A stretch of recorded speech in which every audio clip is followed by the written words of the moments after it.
It's almost midnight, Watchers. Are you ready to join the Midnight Watchers to talk about their favorite strange and scary movies? Welcome, welcome, welcome. This is Koji, I'm Quentin. Hi, I'm Jennifer. and we're the Midnight Watchers. And this is episode number 10. 10. Wow, we've done 10 episodes. That seems like DOS. Episode DOS.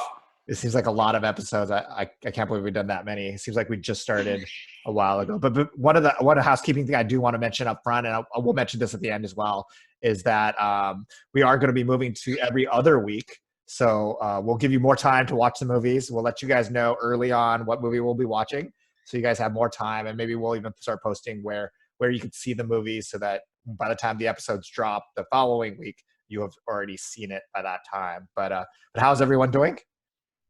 Great.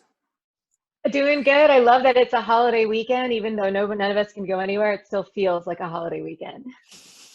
Yeah, I mean, that's what's funny. It's like everyone's tripping out about the 3-day weekend when for the last 2 months we couldn't do anything anyway. So I don't understand how it's any special. But Quentin, how are you doing? Well, I went location scouting today. So I went to a friend's restaurant in Riverside, and his friends, the restaurant is like open for takeouts. And he says like, hey, you know what? And he's actually an actor. He says, hey, why don't we make a movie here? I said, okay. So I went down to scout out the restaurant and see how we can do it. That's great. And Jennifer, how's your Memorial Day weekend going? It's good because I haven't Zoom chatted with my friends for a few weeks because I was busy prepping for Misery and Artificial, and then and staying focused. So I'm off. So I'm actually going to get on Zoom and like have you guys heard of a house party? I think it's made by Snapchat. It's like Zoom, but you play games on the phone, like on it in the Zoom setup. So I'll be basically socializing safely over Zoom. But then I was texting some of my guy friends, like, hey, let's do a Zoom hangout, right? And then they were like, we're all partying together. We've been drinking all day. And I was like, what do you mean, like in person? And they're like, yeah. And I'm so disappointed. I mean, like, it's fine. You know, I actually just got my COVID test, and I haven't got my result yet, but I'm sure it's negative. So. Did you do a drive-through? Yeah, I did. I went to the West LA one because I was told that one doesn't do this nose swab. It's just an oral swab. So I really didn't want to get something stick up my nose. So. All righty. Well, should we start? Pretty easy. Like if you want to do it, you just register on the website and you just drive there. Yeah. It's less than an hour wait. All right. Well, but I'm not sure if they're doing this COVID test the most efficient kind of way, because theoretically one person at the station should be able to do it, but they would route you, like, I swear to God, it's like route you across like a couple of acres of land to do the COVID test, and there are like several stations. It's just all you do is like get a kit and stick it in your mouth and put it in and drop it in. So, well, we'll see. Well, hopefully you don't have COVID-19. But let's talk about episode number 10, which is about Demon Seed. And so let me read you guys some information I found about this. I did some research on this, but not as much as the episode number 9. But child psychologist Susan Harris, which was played by Julie Christie, lives with her husband, Alan, which was Fritz Weaver, in a home operated by a computer program. When Alan invents Proteus 4, an artificial intelligence system capable of advanced thought, Alan's obsession with technology strains his relationship with Susan. But Susan sees the true power of her husband's invention when Proteus 4 takes her hostage in her own home and plans to impregnate her in order to take on a human form. It was released in the United States on April 8th, 1977, directed by Donald Cammell, story by Dean Koontz. I didn't realize that Dean Koontz was a screenwriter too, but he's also, he wrote the book about it. Screenplay was Dean Koontz, Robert Jaff, Roger O. Harrison, producers, Herb Jaff and Stephen Charles Jaff. And I saw it personally on Tubi for free. So if you guys watch, there were commercials, but I did see on Tubi for free. And one of the reviews that I thought was kind of interesting that came out recently on this movie was by this guy named Leo Goldsmith of Not Coming to a Theater Near You. And he said Demon Seed was a combination of Kubrick's 2001 A Space Odyssey and Polanski's Rosemary Baby with a dash of Buster Keaton's Electric House thrown in. And Christopher Null of filmcritic.com said there's no way you can claim Demon Seed is a classic or even good, any good really, but is undeniably worth an hour and a half of your time. I don't know if I agree with those, but those are what they said. And just as a heads up, it was a box office of 2 million. So I don't imagine it was super, super successful. But I think, was this recommended by Jennifer? You recommended this movie, didn't you? Yeah, so a friend of mine, Patrick Kennelly, if you're listening, recommended that we do that movie or one of Donald Campbell's movies. And then I started Googling Donald Campbell's work because, and forgive me if I'm mispronouncing if it's Camel, but I think it's Camel. And I didn't know he had just kind of this short repertoire and portfolio of movies. And he had kind of an interesting life. And so I think there's a BBC documentary. What else has he made? He did The White of the Eye, or In the White of the Eye. That. I never saw Yeah. that. And then there was another one that was really famous. It had just one word. I would have to look it up, but he had my friend recommended this one in The White of the Eye. And then the other day when I was in Palm Springs area where my parents were, my dad has it on Blu-ray. So, and I wish I watched it on the Blu-ray, but I just watched it on Amazon Prime. But so it sort of like kept popping up. And so I was like, I'm curious. I just want to see what this is about. And I thought it fit the Midnight Watchers theme. And what was your favorite part of the movie? What did you think of it in general? I mean, yeah. Yeah, I thought that I did. I kept thinking Rosemary's Baby. This had a Rosemary's Baby feel. And that reviewer that thought it had a 2001, what was that guy's name? The robot Hal, I think. So it had that, but I loved like how out there and bizarre it was. It was like robo-sex sort of, but not really, right? I loved that. And it was just a weird movie, sort of like a dark fantasy for me. I just saw that a long time ago when I was like 10 or 12, actually on TV. Actually, it was one of these horror movies that I guess this TV station would play, like this anthology of horror movies, but it dubbed into Chinese in Hong Kong. And I think first I saw it, I was really puzzled because at first I was kind of scared.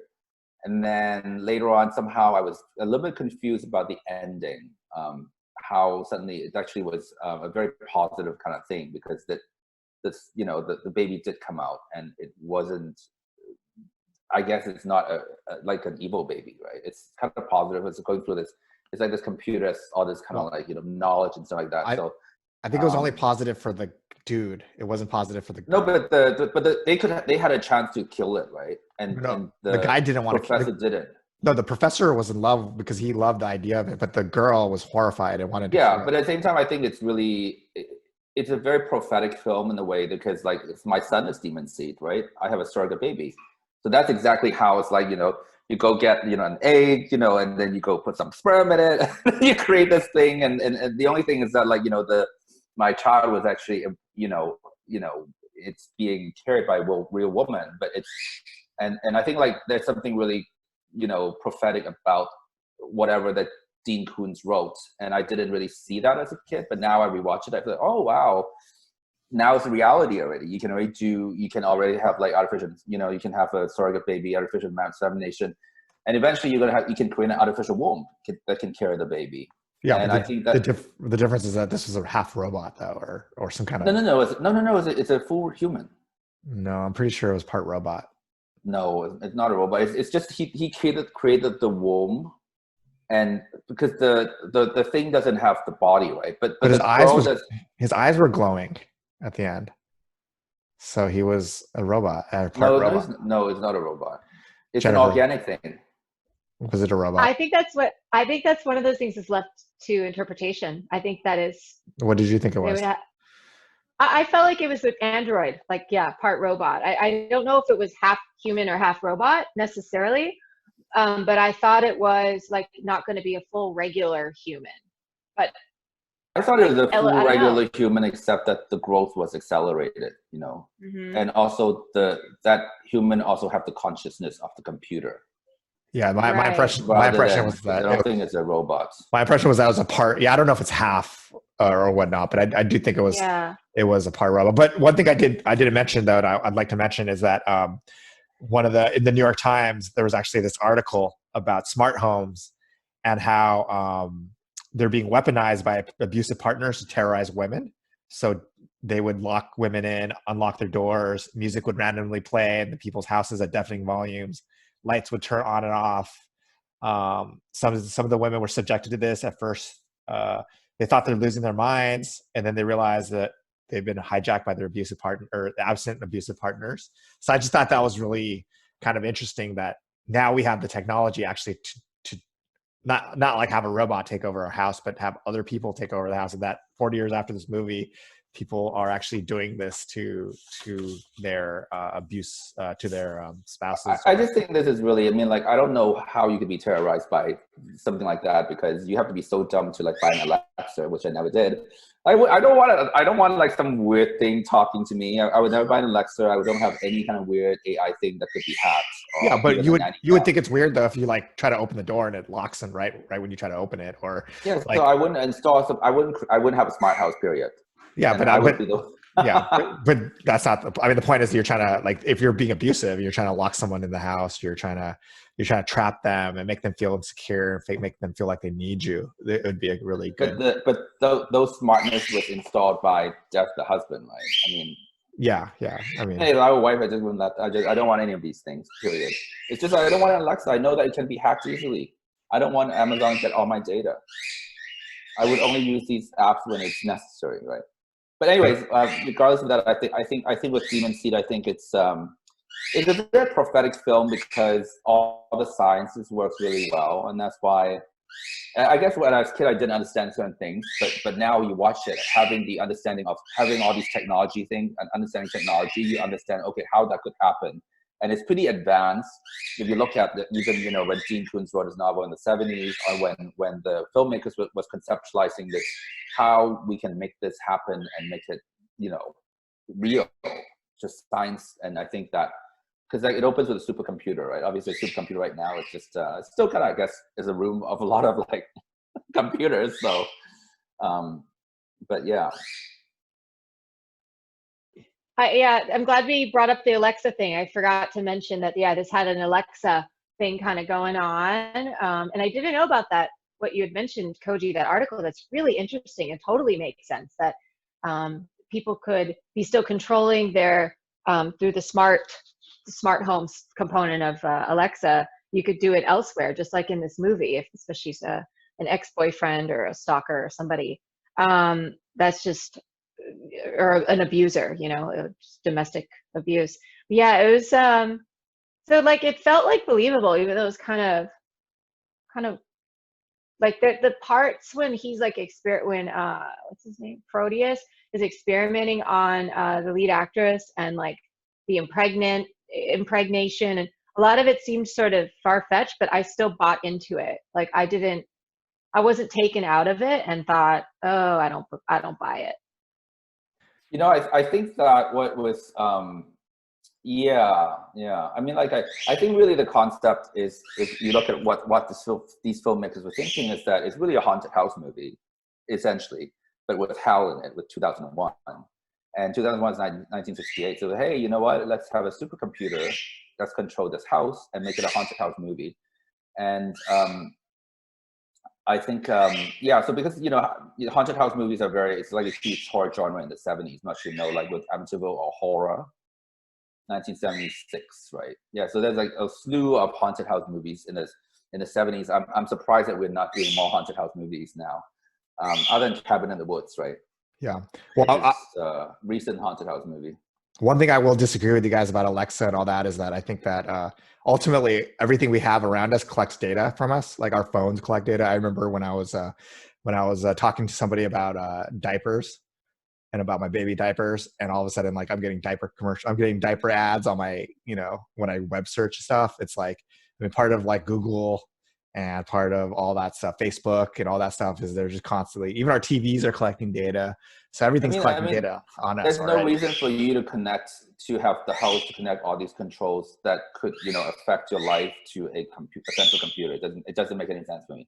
Yeah. That convenience is not something I'm willing to trade off. But also, we're also a different generation though too of people than the people. No, I mean, I don't think it's a generation thing, but it's just a very smart thing to do. It's just like, unless you're just really dumb, it's technology is all good, then you just know, like, even with the nanny cams, with all these like technology that is so accessible to consumers. At the same time, there's no security protocols at all. Yeah, I And understand. if you work with computers, you would know that I don't want my house I don't want a door to be connected to my computer. What happens if the power goes down and I can't open this door? I don't want to run this risk.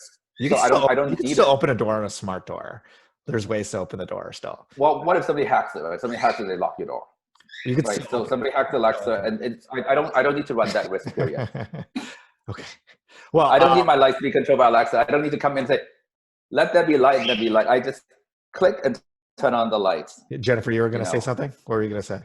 Let there be light. Yeah. No, do you guys remember that story just a few years ago where somebody was convicted of murder from the recordings on an Alexa device? It was accidental recordings. And I don't remember if it, like, the victim's name was Alexa. So, like, No, they just record everything. So you can't get all the data. I mean, but it's like, I mean, literally when you carry your phone around, it records. No, your phone doesn't record everything. It records all the locations you're at. It records all. That's fine, but I'm not recording my conversations. Like, well, it's taking your information. I mean, if you talk on the phone. I also don't use location services very much, so I turn off location services. But when you sign up to Google, everything. I don't. That's why if I'm like dealing drugs or whatever, I don't go. Hey, you know. No, I know, but anything you say on Google, anything you say on your phone, it's all being collected. It's not that. Yeah, but I use Google in a very. That's why I don't even use Google Maps. I don't know why, but I use Apple Maps anyway. So yeah, Apple. Apple's the same thing. Apple's taking your information. They know where am I going, but if I were a criminal and committing a crime and I'm going to commit a murder, I'm gonna not have technology tied up to me. I wouldn't have any technology around me. Yeah, although there was a person convicted recently of his thing was that, I couldn't be near the crime because my phone wasn't near the crime, but then his phone was staying at home the whole time. And then they were like, you weren't home the whole time. Like they had video footage of him not being at home because we're also being recorded everywhere. So then he got caught. Being recorded at home? No, everywhere. Like he had an ADT system or he had a recording system, security camera showing him leaving, even though his phone was still at home. It was like all like very, like his web searches were, even on a burner phone, were being anyway, this is all side.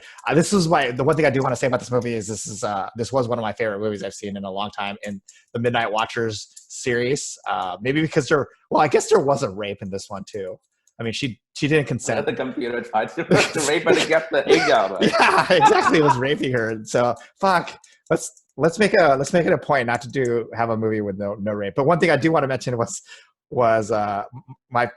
the one thing that did bother me that I kept wanting, I was like, I don't know why she doesn't just kill herself, you know? Why do you want to kill yourself? It's like, why, like, I'm not going to kill myself just because a computer is trying to have a baby. No, that would be a reason I'd want to kill myself if the fucking computer's trying to. Well, computer wants to have sex with you, then it's okay, you kill yourself. Okay, you mean at the end? End of movie.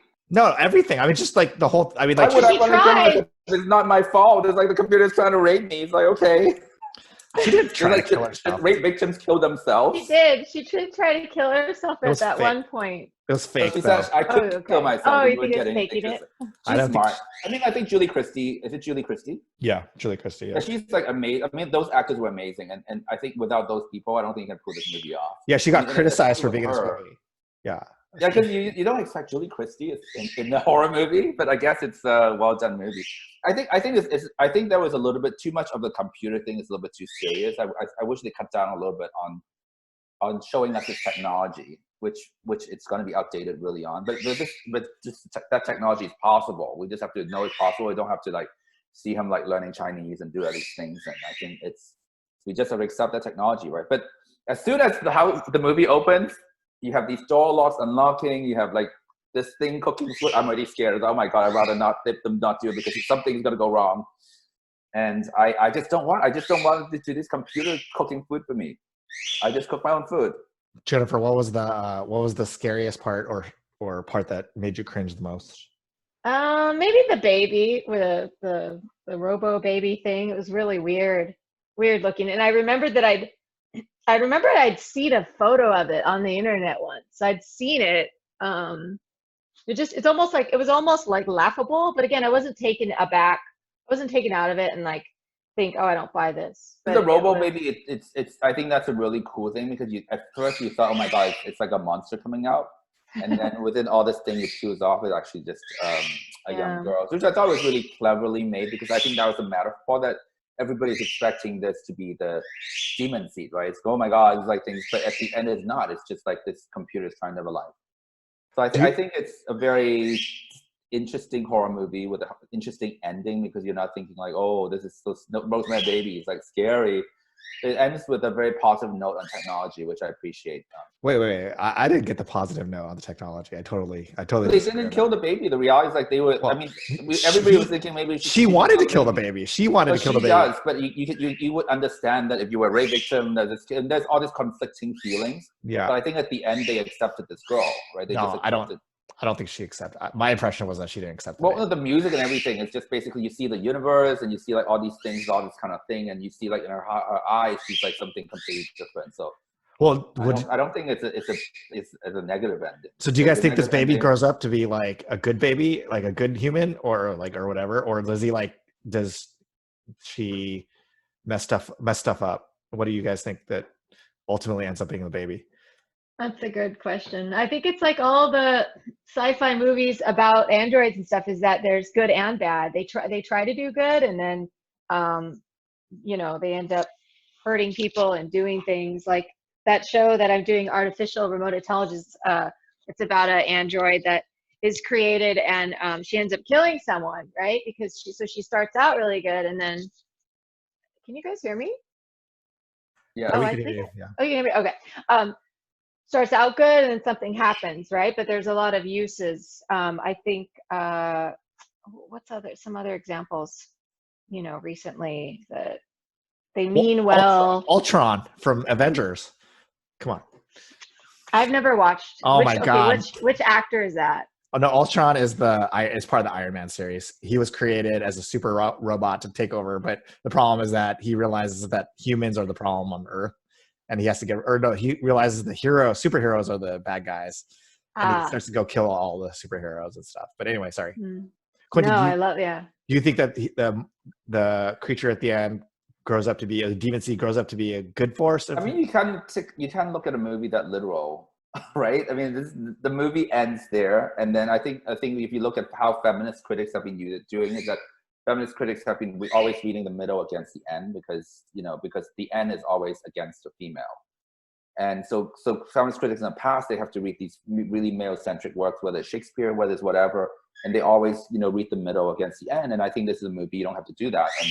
And the end is actually very kind of like ambiguous and in some way positive, right? Because it sort of reminds me of this thing. I was documenting my process of surrogacy, and I remember like 2 days after my son was born, we were leaving the hospital with a surrogate mother, and I interviewed her just right there. So, how do you feel? What do you think? And she said, you know what? I kind of feel like I had a really good experience, and I'm basically like renting up my womb.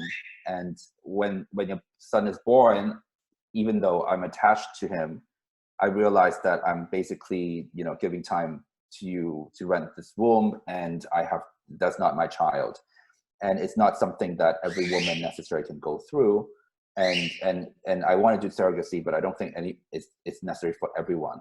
But at the same time, you can't pass judgment. She doesn't want judgment to be passed on her for doing surrogacy. So that was this moment I just thought, oh, that's really kind of interesting. And at the end of the movie reminds me of that moment I interviewed my surrogate mom, and there's just something kind of like powerful and unexplainable about that. And it's also how technology has moved us so forward, right? I mean, something like surrogacy, it wasn't possible until the 90s, right? 80s, 70s, you couldn't have a surrogate baby, but now you can, right? And do we see surrogacy or the computer creating a baby as a negative thing, right? I mean, it's negative because she tried to create it against the will of this woman. Yeah. But she also doesn't have to carry it, right? The computer does everything, right? She only needs the sample. And it's sort of like... No, she carried it. Didn't she carry the baby? No. No, she had a womb. She carried the baby? She carried the baby, yeah. Yeah, for a short period of time. Oh, and they took the baby out? Yeah, she gave birth after like a month or something. It was like a really shortened pregnancy. Yeah. It was like, I think that's what the blanket thing, right? I don't think they show Huh. And the baby was exit in of the in that kind of like what do you call that? What do you call the thing? incubator. Incubator. Yeah. Yes. Oh, I thought that's why I was confused. I thought she carried it. I wasn't sure. This is something I missed because I thought she carried it a little bit, and then somehow she came out of the incubator. No, I think But she came out of the stomach, and then she went back into the incubator. Because I look forward to a day when we can just incubate a child, just in an artificial environment, And actually, that's in a movie that I was writing about, where this kid was born completely out of this scientist's sperm. Yeah, I'm worried about that time. I don't know. It's it's not. It's like you look at even surrogacy. Like now, surrogacy is possible. Like is my son any different from any other kid? I don't think so. Yeah, but also like it could go wrong the other way. I mean, they said in the 1950s, they said, "Oh, we don't need to have breast milk anymore. We're going to do formula," and that's why the baby boomers were all raised on formula. But it's a matter of using both, right? Because I couldn't get breast milk. No, I know. I did get breast milk because but back then I paid for like 1 month of breast milk. So and even when I was in the town that my son was born, I would actually drive to her and she would pump. Yeah. And then I would take the breast milk over, and she said like, "Whoa, I could actually breastfeed your baby." I said, "Oh no, it's okay," because I think it's too much work. Like But I'm saying that like before, like during the 40s, they're like they could breast milk, they could do breast milk, but they decided science is better, and that they're not going to do it. Breast milk is worse, and formula is better. And then at the end of the day, we know there's a combination of science and nature because breast milk doesn't necessarily work for everyone because. Yeah. No, I'm not saying that. Yeah, but then you fill a formula, and it's just a mix and match. And yeah, no, but we did. But I think the opposite. No, but for a while, it's just only formula. That was but that's the policymakers, right? Nothing to do with the science. No, but again, like the scientists said formula. That's why they're the ones that created it. No, but it's still a public policy. That doesn't do with the science of making a formula milk. Like breast milk could be better, and you don't breast milk your formula. No, but back then it was like literally like I studied this. Like the scientists, everybody was saying formula is better. You understand? So, no, I'm just saying America. I'm only saying America. Yeah, of course, only America. Exactly. So also America does a lot of bad things because it's actually the Jewish doctors that suddenly decide, okay, most kids should be circumcised, right? And I was circumcised when I was in Hong Kong. I was like, and people heard about it, like Hong Kong. Like all my families, and a lot of the people who are my parents were a little bit more advanced and westernized, right? So they circumcised me for no good reason. I was like, what? And I saw my friends' penis. Like, oh, they're different. Jennifer, were you circumcised? So now I don't circumcise. A woman can be circumcised. I'm just joking. I was just joking. That's female genital mutilation, by the way. Oh God, right. Yeah, no, isn't the trend? Are they trying to move away from male circumcision in America? Yeah, I hope so. Yeah, I think they're moving. Even when my son was born, I was like, "Well, do you think I should circumcise my son?" And do I not? And everybody's the whole room is silent. I was like, "It's your decision." I said, "I'm just asking you: is it better to be circumcised or not circumcised? Because I'm circumcised myself. I don't know." Right. And then there's silence. Like, well, it's your own decision. You have to make that decision. So, well, I guess. Well, I would prefer not to do an extra cut so early because it's just even if he didn't feel anything, But actually, so that male circumcision, just like it came from science, but it was just a one-sided science. It's a very political way. Science was being politicized, by the Jews, I guess, back then, and I'm sure formula the same way. It's a policy kind of thing, right? Because I was also on formula because I didn't get breast milk. I don't think my mom complained. Mm-hmm. My mom complained, "Oh my God, it's like he doesn't like the baby on her, so I get formula." Mm-hmm. Mm-hmm.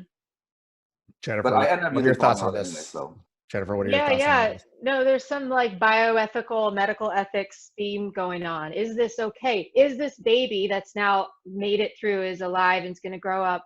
Is it socially acceptable for this robo baby thing, or lab created baby, or android? Could be any of those, right? Can they be accepted in society? I mean, we're touching on that in Commisery. What is it like to be possessed by an alien virus, which is kind of like, a human, but not? It's interesting because, we're getting closer to it. I mean, we have Alexa now, which is exactly what's happening in the movie, to an extreme horrifying sense. And then, the surrogacy, right? They didn't used to have that. And then formula, you're right, Koji. There was a time when they were recommending formula was better, and they were pushing it. And ideally, what you want to do is you want to do a mix or just breast milk if you can. And yeah, I agree. Once they start incubating babies in things, so you don't need a woman to get pregnant, I'm sure people are going to think it's the greatest thing ever. Oh, then the mom doesn't have to carry the baby and have morning sickness and stretch marks and you know. I mean, again, like you don't want to conflate, you know, drugs, you know, a drug making company as science, right? Because there are different drugs out there, and really the big pharma is always pushing the agenda, which is true, and that's very problematic in America. And just like with this whole COVID thing, you know, yeah, we wouldn't have, you know, if we had acted 7 days early, we would have cut down 34,000, and Dr. Fauci agreed to that. Yet at the same time, hindsight is always 2020, right? And so again, like, you know, you have an administration that's you know, tied to public health and science in some way, and what they recommend to be whatever. And compared to, you know, Taiwan completely shut the borders earlier, and they never had an outbreak. And actually, U.S. had gone to Taiwanese intel, but decided not to bother. So, Cool. Are there any final thoughts on this movie? Jennifer, did you want to speak? Final thoughts was, yeah, I want to find out a little more about Donald Camel's work. And also another thing I wanted to note is I like that we're picking a lot of 70s movies. Must be a reason for that. This must be considered a golden age of cinema. Would you say so, Quentin? I think 70s is definitely, 70s and 80s are definitely kind of, I think for horror films, because I grew up in that genre, and also like it's now, it's just everybody's remaking the films back in the 80s, you know, 70s, and really I think the last really original horror film was Scream, you know, in 93. It's directed by 70s director Wes Craven that started directing films in 70s, and which is kind of sad because now again, like, it's very hard to do horror now because there's so many great horror films to be made, and we're just recycling all these ideas, you know. That's a great point. The only horror like auteur that I thought was fresh and original was the Ari Aster guy, the guy who did Hereditary and Midsummer. Yeah, I mean, he's interesting. I actually like Eli Roth, and I think Cabin Fever was actually a very interesting horror film, and it's one of these horror films that you move away from the villain being like a monster, but the villain is kind of this village people. And I just recently saw something that's it's just a combination of it. It's really clever. But I think that, yeah, I mean, like, it's harder and harder to do horror just because everything has been done. Well, thank you guys so much for coming on for our second episode of the night. We appreciate everybody listening. So thank you so much, everybody. Please rate, review, and subscribe to our show on Apple Podcasts. Sorry. I was going to say iTunes, Apple Podcasts, Google Podcasts, and all the other different platforms. Please review on Apple, though. That's usually the most important place to review. But anywhere you review, we're really excited to be about. And also, please let us know a movie that you think we need to watch, and come on our social media. So that's Facebook, Midnight Watchers Pod, or Instagram, Midnight Watchers Pod. And let us know which movie you think we should watch, and we will try to watch it as soon as possible. And just a reminder, we are going to be moving to every other week after this episode. So the next episode won't come out next week. We will come out the following week after that. But thank you guys for listening. Thank you. Have a good night. Thank you, guys. Bye. Have a good day, night, whenever you guys are going to be watching this, listening. Thanks. Bye.